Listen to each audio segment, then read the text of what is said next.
10 साल की anti incumbency का कुछ तो असर होता होगा, कोई उसका तोड़ जवाब है जो जनता के बीच भी आप दे रहे हैं? नहीं, मैं बल्लड़ की देवतरी जनता का धन्यवाद करूंगा जी।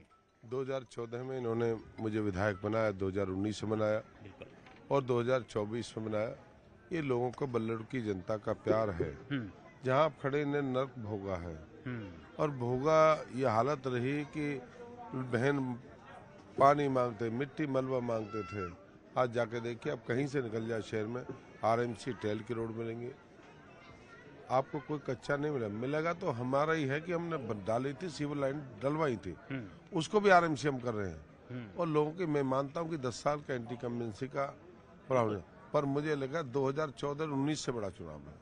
जो प्यार जो मिला 2014-19 से बढ़ के मिला और लोगों के जो विकास, अभी बल्लड़ का तो शुरुआत हुई है, अभी बल्लड़ का श्रृंगार बाकी है। यानी आपको 10 साल मिलने के बावजूद लगता है कि काम ना कुछ ऐसे छोड़े हुए हैं जिसे अभी और आगे पूरा करना है, मौका इसलिए भी चाहिए। पहले 40 साल में कुछ नहीं मिला हमको। अच्छा, 40 साल 2 करोड़ मिल गए, 3 करोड़ गाली मानो नाली सीवर के लिए। अब प्रोजेक्ट है, अब तो कोई हेड में आता है 9 करोड़ उसके लिए, 10 करोड़ उसके लिए, 8 करोड़ उसके, प्रोजेक्ट आ रहे हैं। पहले तो प्रोजेक्ट आया नहीं ना कोई, तो इसका भी फायदा भविष्य में मिल सकता है। लेकिन एक बात और देखने को मिल रही है, कांग्रेस वर्सेस कांग्रेस भी उम्मीदवार यहाँ मैदान में दिखाई दे रहे हैं और ऐसा ही कुछ सुनाई दे रहा है कि सीएम पद को लेकर के भी। क्या इसका कोई फायदा आपको मिलता ग्राउंड पर दिखाई दे रहा है?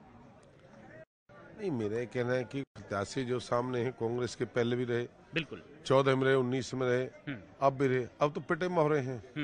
पिटे मोहरे हैं जो बीजेपी में रहे, बीजेपी से भागे, कहते आया लाल गया लाल है कुछ। तो आपकी टक्कर दरअसल है किससे यहाँ पर, जो सामने में दिखाई दे रहा हो कि मेरी इनसे तो नहीं, सिर्फ इनसे होगी टक्कर? उनकी आपस में टक्कर है। अच्छा, आपस में लड़ने, उनका कौन रहेगा कांग्रेस का पूर्व प्रत्याशी उनका मामला है। और वो तो आया लाल गया लाल की परिभाषा है उनकी, तो वो कभी एक जगह जम के नहीं रहे। क्या इस बात को भी आप मुद्दा बना रहे हैं कि कांग्रेस में देखिए मुख्यमंत्री पद को लेकर तो घमासान मचा हुआ है, शैलजा नाराजगी दिखाती हैं, जब घोषणा पत्र जारी होता है तो मंच पर दिखाई नहीं देती हैं, तो क्या ये कुछ आपके सपोर्ट में जाती दिखाई दे रही है चीजें?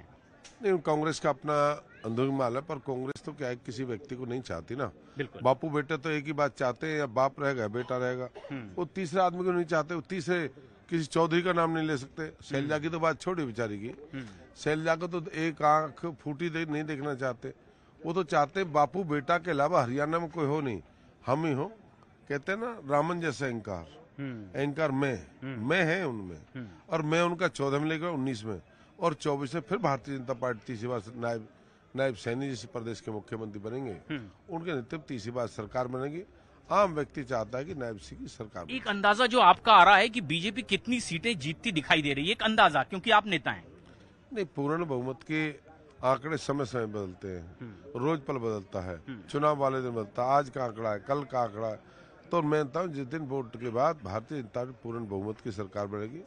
और जिस हालात जो लगते हैं पूरे प्रदेश में, ये हालात है कि हर आदमी व्यक्ति पसंद कर नायब से। और जैसा कि आपने शुरू में भी कहा कि 10 साल की सरकार हो जाती है, एंटी इनकम्बेंसी का कुछ तो असर धरती पर देखने को मिलता है, लेकिन क्या जैसे जैसे चुनाव नजदीक आ रहा है बीजेपी ने कुछ स्ट्रेटेजी में बदलाव किया है और थोड़े करीब आ रही है और ज्यादा? नहीं, लोगों को भरोसा विश्वास है, खर्ची पर्ची का खात्मा किया है। पहले तो इनकी दुकानदारी हुआ करती थी, उद्योग चलता था, ट्रांसफर के नाम से, नौकरी के नाम से, सीएलयू के नाम से। आज नहीं है ना, आज व्यक्ति जो नौकरी लगता कहता है मैं नौकरी लूं। आज बिन भेद के विकास है। लेकिन कांग्रेस पार्टी ने खिलाड़ियों के इशू को एक मुद्दा बनाया, प्रचार में उस बात का जिक्र करते हैं, किसानों का जिक्र करने लगते हैं। आपको लगता है कि आपने इसका कुछ तोड़ निकाल लिया है, रिकवरी हो रही है इन मुद्दों से भी आगे बढ़कर? कांग्रेस मुद्दा बनाती करती नहीं है। किसान तो पहले थे विरुद्ध, हमने पेंशन 700 थी, हमने 3000 हम नहीं करी, चौधरी साहब ने तो नहीं करी। किसान खिलाड़ियों को जो हमने सम्मान दिया, कांग्रेस ने नहीं करा। मुद्दा बना सकते हैं पर करते नहीं ना। अगर मान लो किसानों को हमने दिया ना, आज भी देश के प्रधानमंत्री का उसे खाते में पैसा आ रहा है, आज भी आ रहा है, किसान ने आज भी, वो मुद्दा बनाते करते नहीं है। तो केंद्र की मोदी सरकार की कुछ योजना है, आपको लगता है कि चुनाव भले ही विधानसभा का है लेकिन फायदा इसमें भी मिल रहा है? ना, केंद्र का हरियाणा को बहुत बड़ी कृपा। जो केंद्र में सरकार है वही हरियाणा में, हरियाणा एक साथ चलता है। केंद्र का लाभ, प्रदेश का लाभ, दोनों का लाभ प्रदेश को मिलता है। और आज मैं जब से कहूंगा केंद्र के साथ हरियाणा की सरकार बनी है और उसका लाभ हरियाणा के लोग, व्यक्ति लाभ को नहीं छोड़ना चाहते। एक एक विकास की तरफ ध्यान है और विकास चाहिए हरियाणा के लिए, और हरियाणा एनसीआर का समझो आसपास है, इसलिए क्या केंद्र के साथ।